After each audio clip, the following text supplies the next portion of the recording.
Bismillahirrahmanirrahim. Assalamu alaikum dear students, how are you? Hope you all are alright. Well then, excellent. So today we are going to start our lesson number 50, unit number 9 exercise. All is not lost. अभी कुछ नहीं बिगड़ा. Let's focus on the activities. Now these questions are very important. Look at this question first one and try to understand it well, and then try your level best to make answer. So why did the nurse ask Hira's sister to come and talk to her? क्यों कहा था उसने हीरा की sister को कि वो उसके पास है, उससे बातें करे. Although Hira was in coma, okay, वो कोमा में है, लेकिन she is understanding you, she is recognizing you, your voice. तो क्या होता है, एक स्पीच थेरेपी होती है. क्या होता है उसमें, क्या होता है कि आप लफ्ज़ों के ज़रिए ट्रीटमेंट करते हैं किसी का भी.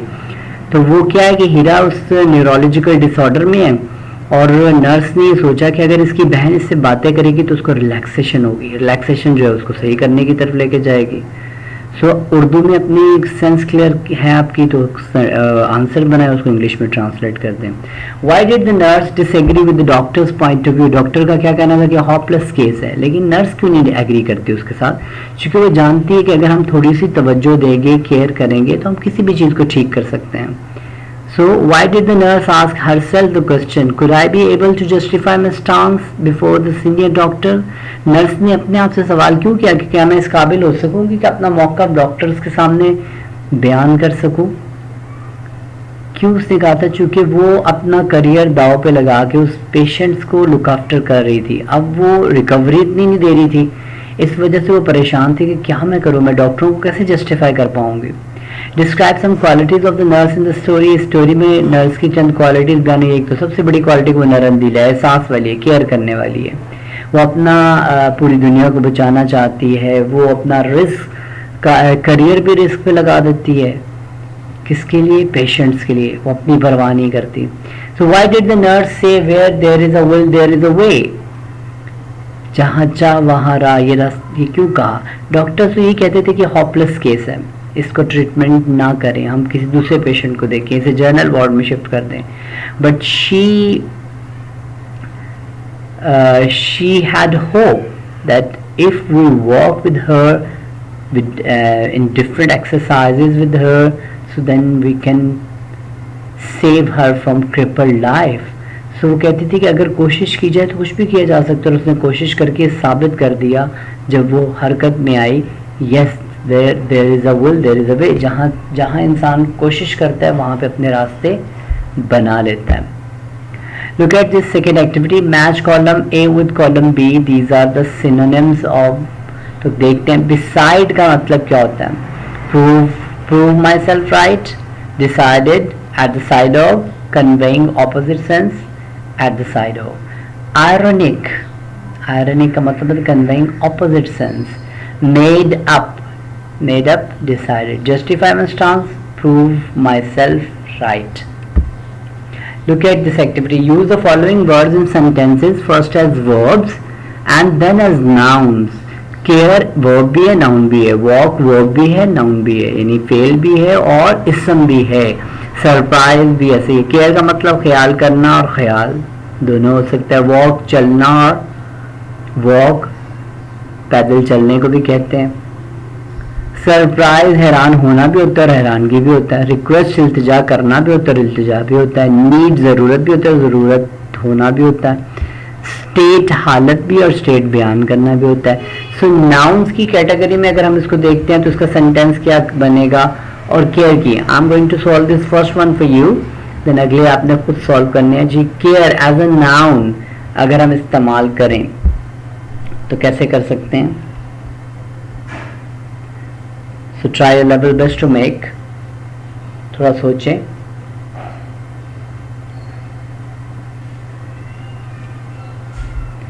जी, he takes great care of me. He takes great care of his health. takes verb है, अब care यहाँ पे noun है. लेकिन अगर हम डायरेक्ट इसको verb की कैटेगरी में लेके आए as a verb, he does not care for his parents. So as a noun और एज अ वर्ब दोनों की शक्लों में आपने वॉक और walk, surprise surprise, request request, need need, state state, इनके सेंटेंसेस बनाने हैं. Look at this activity, compound preposition. What is compound preposition? Compound preposition are two or more words working together as one word and functioning as a preposition. यानी दो या दो से ज़्यादा अल्फाज जब एक यूनिट के तौर पे काम कर रहे हों उसको हम compound preposition कहते हैं. और preposition होती है. He could not attend the seminar because of. अब because एक वर्ड है, of दूसरा, दोनों preposition है लेकिन दोनों मिलके एक यूनिट preposition create कर रहे हैं. So that's why it's a compound preposition. So he couldn't attend the seminar because of his brother's marriage. अपने भाई की शादी की वजह से वो सेमिनार अटेंड नहीं कर सका. So complete the sentences with the given compound preposition. So पहले क्या, along with के साथ, according to के मुताबिक, in front of के सामने, away from दूर होना, because of की वजह से, instead of के बजाय. So dash my teacher, it is a great book. According to my teacher, ये मेरे उस्ताद के मुताबिक एक अच्छी किताब है. So he had to retire dash ill health. ठीक है, he had to retire because of ill health. अपनी खराब सेहत की वजह से उसको रिटायर हुआ.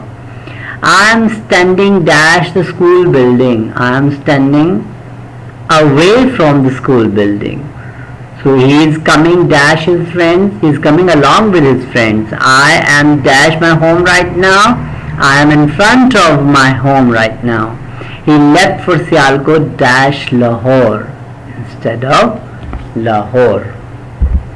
Look at this activity. Write the past perfect continuous forms of the verbs given in the brackets. So past perfect continuous में बदलना है. You know very well about the past perfect continuous. First make a verb in your mind. Past perfect continuous में helping verb had use, had been use होता है और साथ में ing यानी fourth form use होती है. Clear? ing form.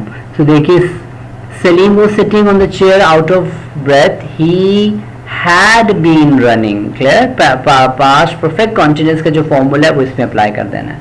So we had been walking. I had been doing.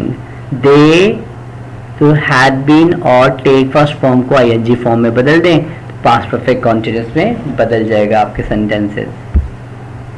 Look at this activity. Make 5 sentences using the past perfect continuous tense and convert them into negative and interrogative sentences. तो मैंने यहाँ 2 की example दिया, 2 बनाए, इनको interrogative और negative बनाएंगे. But so simple. Which sentence is it? Past perfect continuous tense. And he had been playing chess for a long time. Clear? अब the formula, just keep this formula in your mind.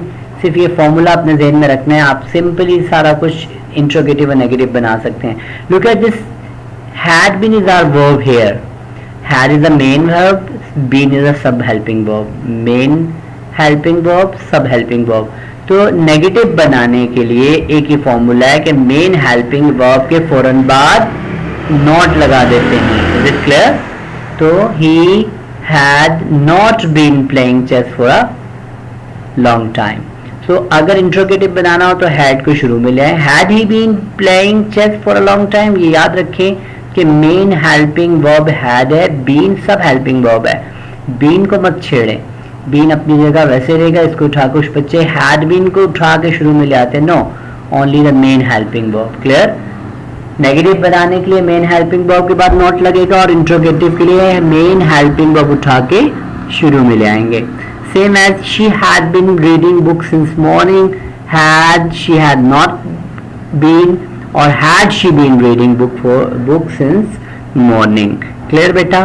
So helping verb के बाद main helping verb के बाद not लग जाए तो negative बन जाता है. मेन हेल्पिंग वर्ब स्टार्ट में आ जाए तो इंट्रोगेटिव बन जाता है. So try your level best to do these activities with full attention. Wish you all the best. Take care. Allah Hafiz.